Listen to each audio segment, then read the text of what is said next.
अगर आप चारों तरफ देखोगे टाइम के बारे में यही बात होती है कि टाइम बहुत कम है, टाइम बचाओ। आप जितना सोचते हो उससे कम टाइम आपके पास में होता है। टाइम मैनेजमेंट पर कितनी ही बुक्स, आर्टिकल्स या वीडियोस से नॉलेज गेन करने के बाद में मैं आपको अभी जो बताने वाला हूँ उसे अगर आपने मैनेज कर लिया, उसे अंदर से समझ लिया, तब आपको टाइम मैनेज करने की ज़रूरत नहीं है। क्योंकि आप टाइम मैनेज करते हो होता नहीं है। तो अभी आपको मैं जो बताने वाला हूँ उसके बाद में आपको टाइम मैनेज करने की ज़रूरत नहीं है। वो अगर हो गया तो टाइम अपने आप ही मैनेज हो जाएगा। वो है एनर्जी मैनेजमेंट। अगर बॉडी में एनर्जी ही नहीं रहेगी, आप टाइम मैनेज करके उसमें क्या करोगे? अगर माइंड घोड़े की तरह भाग ही नहीं रहा है, आपको कितने ही घंटे मिल जाए, आपका माइंड ही ब्लैंक है, इसमें क्रिएटिव आइडियाज़ आ ही नहीं रहे हैं, आपकी सिटिंग पावर स्ट्रांग ही नहीं है, तो आपको कितना ही टाइम मिल जाए उसका क्या मतलब? एक मिथ है जो आपको अभी तोड़ना है इस वीडियो के एंड तक। वो ये कि प्रोडक्टिविटी जो वर्ड हम यूज़ करते हैं, यानी 3 घंटे कोई भी काम किया, भले बिना मन से किया, भले बिना फोकस के साथ में किया, तो उसे हम मानते हैं प्रोडक्टिव वर्क। लेकिन आपको इसको किस नज़र से देखना चाहिए? आपको मेहनत को, प्रोडक्टिविटी को घंटों के बेस पर कैलकुलेट नहीं करना चाहिए। आपने कितनी एनर्जी, कितने कॉन्शियस होने के साथ में, कितने फोकस के साथ में वो काम किया, वो मेहनत की, ये ज़्यादा इंपॉर्टेंट है। प्रोडक्टिव होने का मतलब ओवर टाइम काम करना नहीं है। कि आपने पूरे दिन मेहनत करी उसका मतलब प्रोडक्टिव नहीं है। ओवर टाइम से आपकी प्रोडक्टिविटी कमज़ोर होती है, कम होती है। ये मैं नहीं कह रहा, ये रिसर्च कह रही है, और एक नहीं काफ़ी रिसर्च ऐसा कह रही है। आपको पता है जो कंपनी में एम्प्लॉयज़ होते हैं उनका वीक में 40 घंटे वाला सिस्टम कहाँ से आया?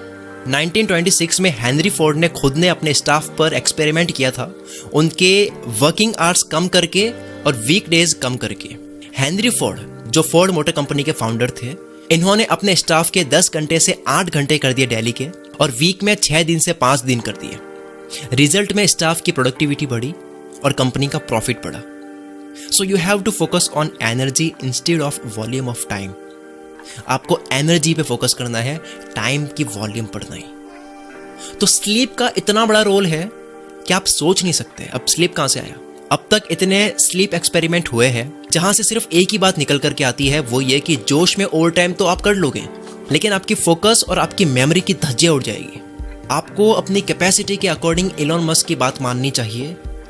अगर आप 100 आवर्स अ वीक नहीं कर सकते, 100 घंटे 7 दिन में नहीं कर सकते एलन मस्क की तरह, देन डोंट डू इट। तो उसे मत करो। 3 चीज़ें आपको ध्यान में रखनी है, आपके हाथ से कुछ भी नहीं छूटेगा।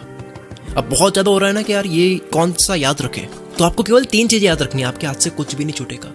अब तक मैंने जो बोला भूल जाओ भले। 3 चीज़ें ठीक कर लो, आने वाले टाइम में आप खुद अपने आप को थैंक्स बोलोगे। फर्स्ट है sleep, second exercise, and third है डाइट। ये 3 ही चीज़ें आपको पता है, मालूम है मुझे।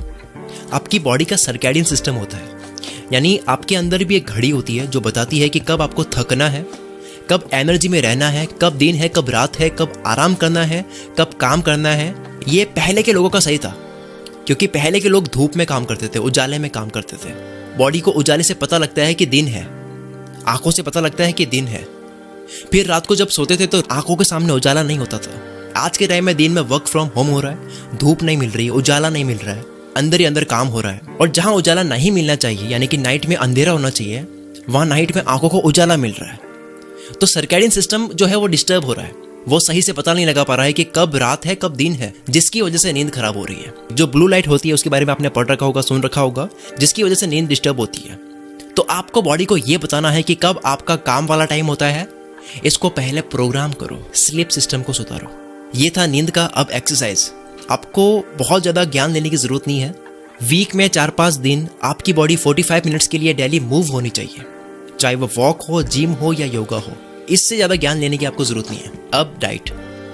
आपके हाथ में फ़ोन है और इंटरनेट है। एक चीज़ ऐसी नहीं है जिसका जवाब इंटरनेट पर आपको नहीं मिलेगा अगर आप डाइट के बारे में कुछ भी सर्च करते हो। एक इंसान है जो आपके लिए सबसे बेस्ट डाइट बना सकता है, वो है आप खुद।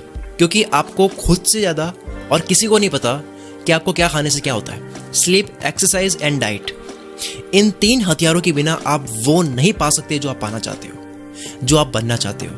अगर आप बन भी गए इसके बिना, तब तक इतनी स्ट्रेस वाली ज़िंदगी जी चुके होगे कि आप ठीक से एंजॉय करना भूल जाओगे।